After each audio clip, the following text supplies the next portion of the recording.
So the first speaker will be Akanshu Sharma. He is a professor for innovative strengthening methods at the University of Stuttgart in Germany, and he is also leading the Department of Fire Safety there. He's a member in ACI Committee 408, Bond and Development, and also Bond and Anchorage to Concrete related FIB task groups.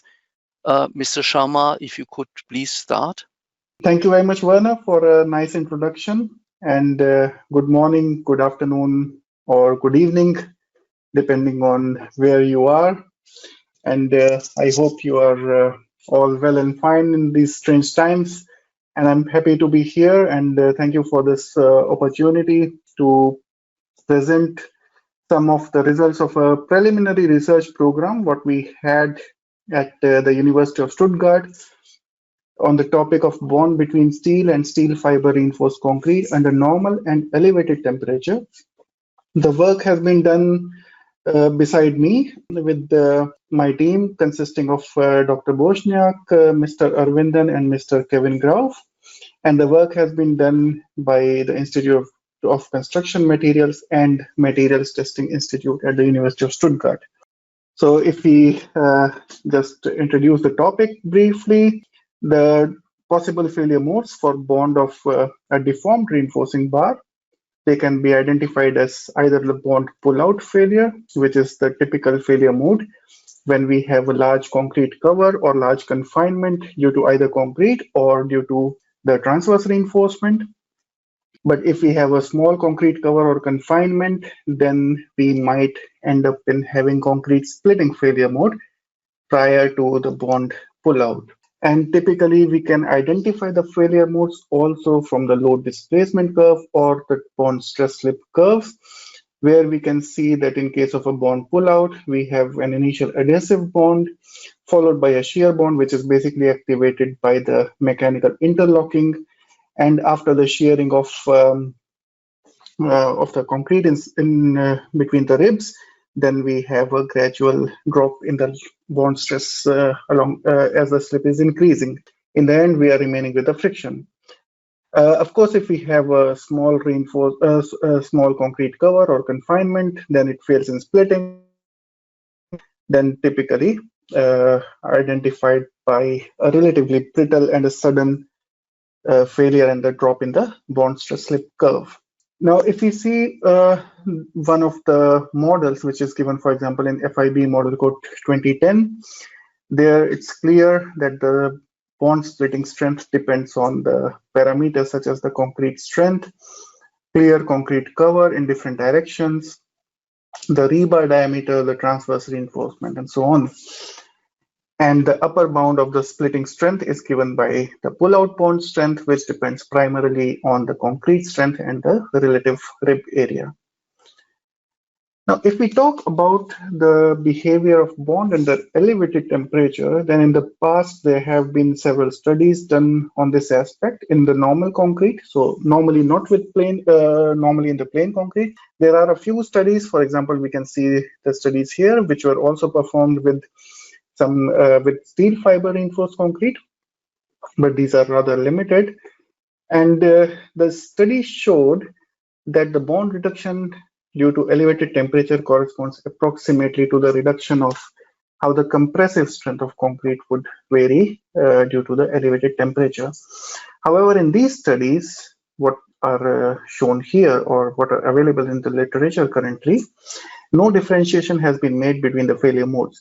So most of the studies are, let's say, based on the pure bond, where the confinement due to the concrete cover and the transverse reinforcement was sufficiently large, and therefore it always resulted in a pure bond failure, because the tests were mostly done with the rebar in the center. There are a few tests where also the splitting was dominating the failure mode. However, this differentiation was not really made in these tests. In the test program, which I want to present today, the primary goal was to investigate the influence of elevated temperature on bond degradation of reinforcement bar. So it was a deformed reinforcement bar in steel fiber reinforced concrete. And although I have written here HSC, which should be the high strength concrete, but it was not really a high strength concrete. It was, let's say, the upper limit of the normal strength concrete, we can say, because the concrete cube strength was in the range of 70 megapascal. So it's not really a high strength concrete, but rather the upper limit of normal strength concrete. And we try to investigate both pull-out and splitting failure modes. In order to differentiate between the pullout and splitting failure modes, we used different types of specimens. So the shape of the specimen or the cross-section of specimen was always the same. This was 16 centimeter or 160 millimeter by 160 millimeter. The length was 300 millimeter, which I will show you in the next slide. But the reinforcement location were different. So in one case, the reinforcement was close to the edge. So one side clear concrete cover was 24 millimeter. The other side was 72 millimeter. In another case, we had the reinforcement in the center, which we presumed that it would fail in the bond pull-out failure mode. And therefore, we had the concrete cover of 72 millimeter on both sides. And in the third case, we had the rebar in the corner, where the concrete cover to both sides was 24 millimeters.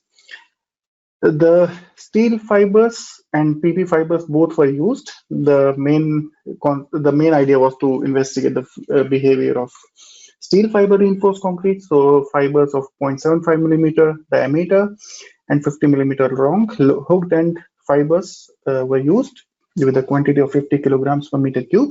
The idea to use polypropylene fiber was only to prevent any possibility of explosive spalling due to the exposure to elevated temperature. So we used a relatively low quantity of half kilogram per meter cube of polypropylene fibers. This figure shows the internal layout of the reinforcement.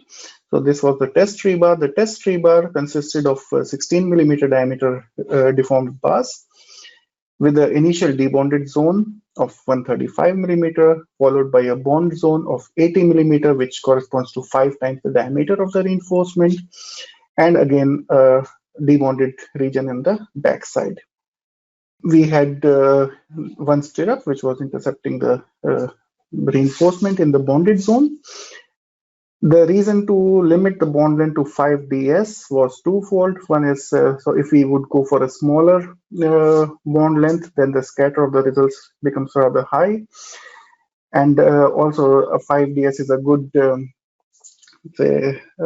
bond length to ensure that the uniform bond stress assumption is valid.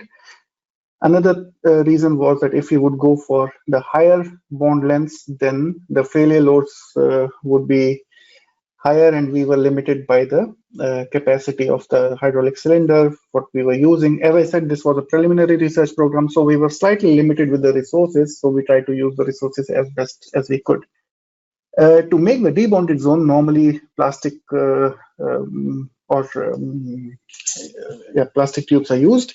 However, in this case, because we had to expose the specimens to elevated temperature, we used glass tubes in the front and in the back in order to make a clear debonded region. The heating rate in the test was relatively low, so it was 2 degrees centigrade per minute, and we had the target temperatures of 20 degrees, 300 degrees, 500 and 700 degrees. Then we retained the temperature for 3 hours, and then we cooled down at a low rate with the oven closed until we reached almost like 150 degrees, and then we opened the door of the oven so that the temperature could drop down relatively soon. And afterwards, then we performed the confined pullout test in residual state. So all the tests which we did were residual state. That means when we heated the specimen, they were unstressed. So there was no load applied on the specimens during the heating.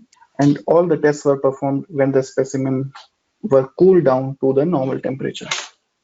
The typical test setup is shown in the figure here. So you can see here in the front, we had a reaction bracket. We applied the load on the reinforcement bar. The specimen was pressing against the reaction bracket, and which was also the reason why we had the initial debonded length, so that the effect of any friction on the bond strength would be minimized. We always measured the rear end displacement, and we also measured the crack widths if there were any cracks on the specimen. The red small cracks, what you see here, they were marked after heating and cooling down, but prior to the loading of the specimen. We also tested the material properties. However, when we first investigated the material behavior, and there we had three different types of concrete. One was the normal strength concrete, the normal concrete or the plain concrete. In other case, we had a steel fiber reinforced concrete, and in the third case, we had what we call as hybrid fiber reinforced concrete. But this was basically the same amount of steel fiber reinforced concrete as 50 kilogram per meter cube, and then we added 1 kilogram per meter cube of polypropylene fibers. The idea was to see whether if we add both steel and polypropylene fibers, does it really influence the behavior of the fiber reinforced concrete significantly and also with elevated temperature or not. And what we saw, so here you can see the degradation of the compressive strength with elevated temperature.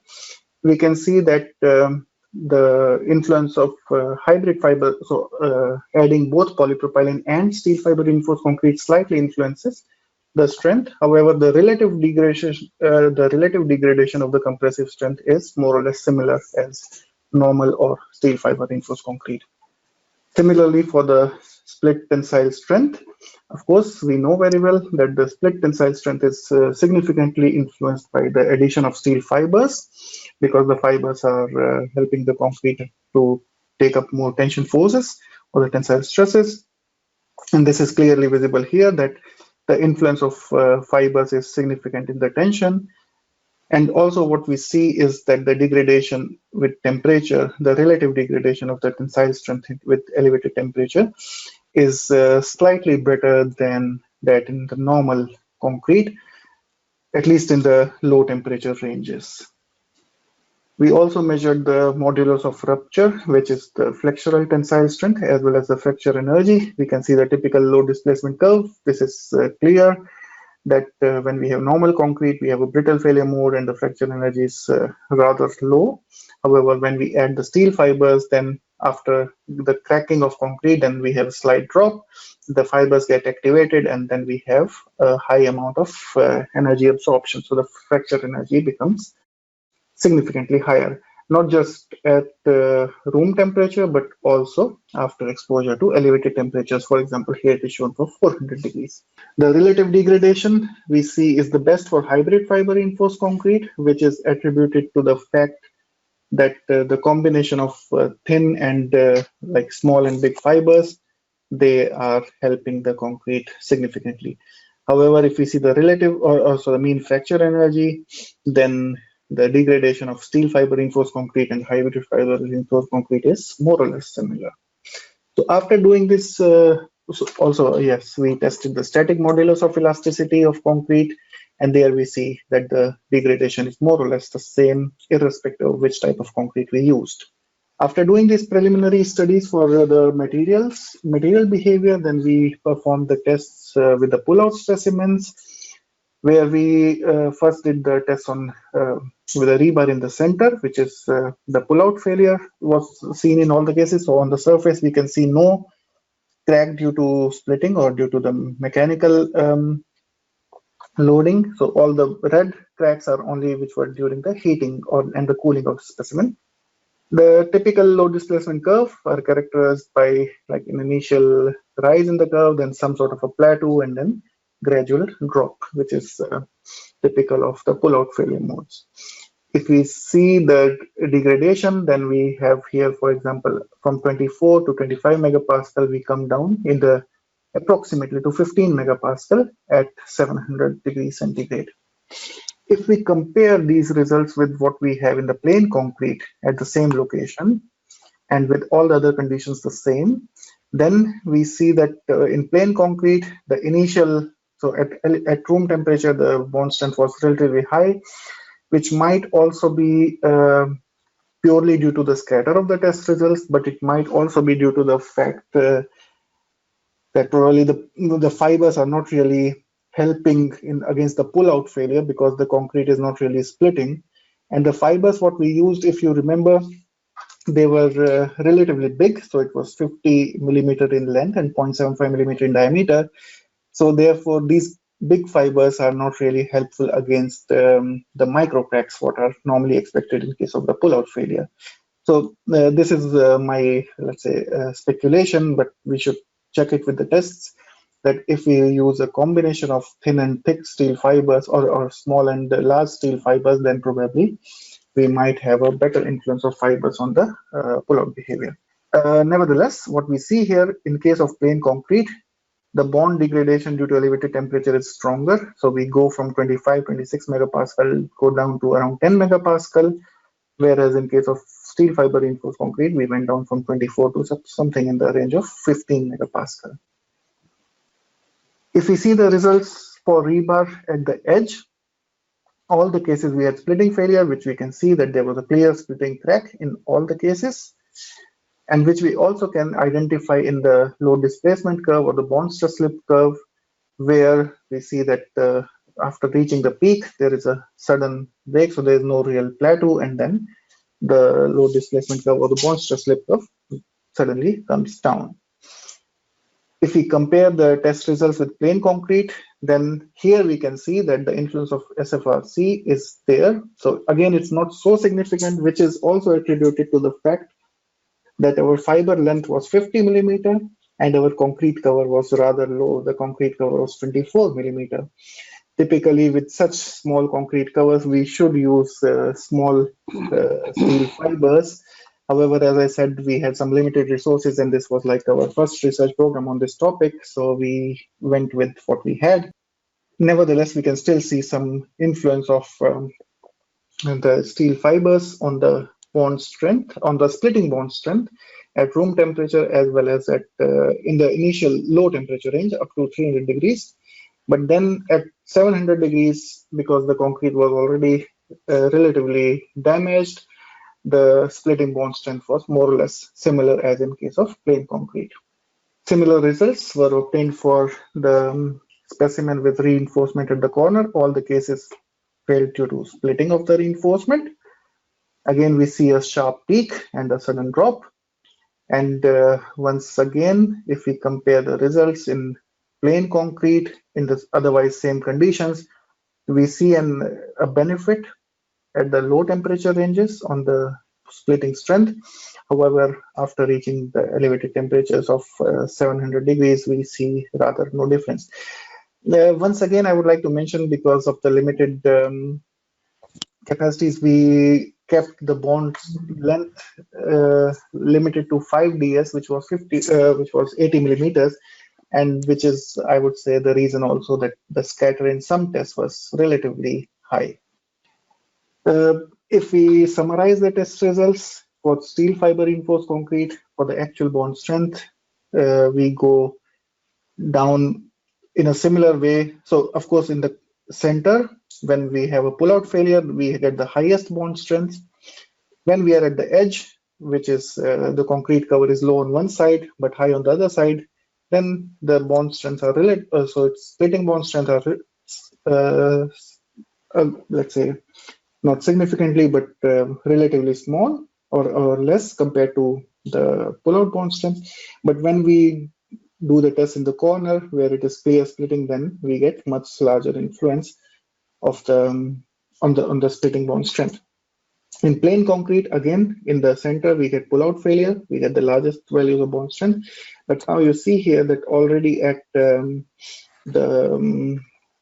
we go to the edge, the bond strength is significantly less compared to the pullout strength, and which is also due to the fact that in case of splitting, the tensile, in case of SFRC, the tensile resistance is improved, and therefore higher bond strength could be achieved. And then again, at the corner, we get similar results, that the bond splitting strength are even lower.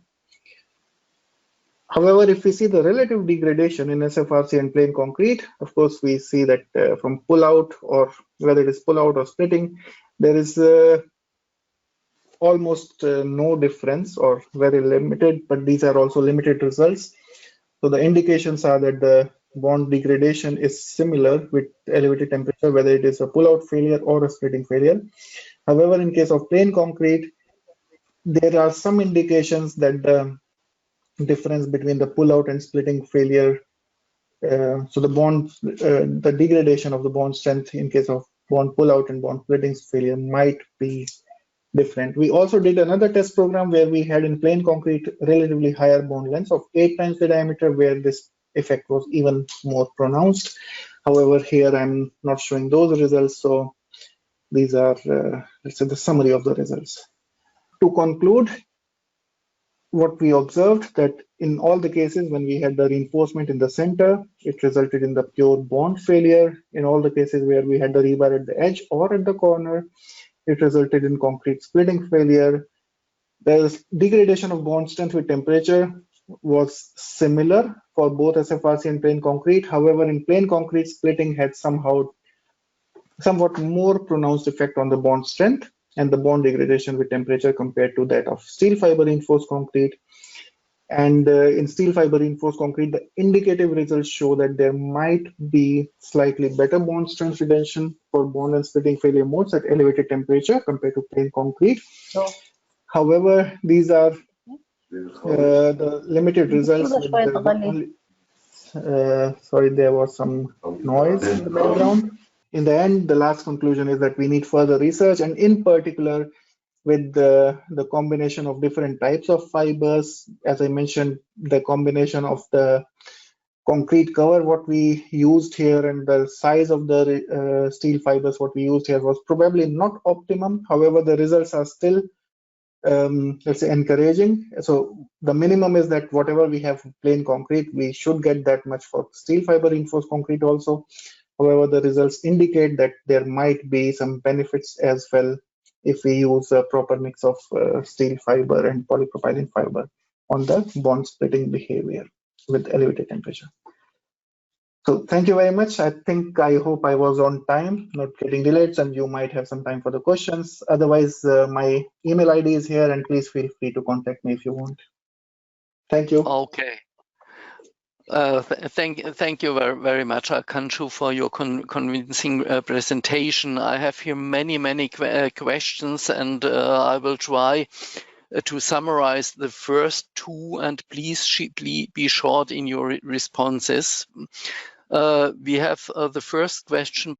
How many days after cooling were the tests conducted? Were all tests conducted in the same day or week? And another question, which as a more or less follow-up, did you measure the real temperature inside the specimen? Okay, thank you very much. So for the first question, the answer is that normally we tested the specimens. So after cooling down to the room temperature, we tested them within 1 to 2 days after the specimens were cooled down. So we try to make practically as much as possible. We try to test them all not at the same time, but let's say after cooling down. So first we had the curing, and we kept the specimens at a certain temperature and in certain conditions, which were also similar. And then after the temperature exposure and cooling down, we also try to make the time between the cooling down and the mechanical testing as similar as possible for all the cases. The second answer was the answer to the second question. We did not measure the temperature inside the specimens. However, we used the electrical oven, and we had a very good control of the temperature of the oven. And because the heating rate was relatively low and the retention time of 3 hours was maintained, we assume that the temperatures inside the specimen were fairly uniform. Of course, we did not measure it, so we cannot really say for sure, but that was our assumption. I hope that answers, and thank you. Thank you, Akanshu, for these questions.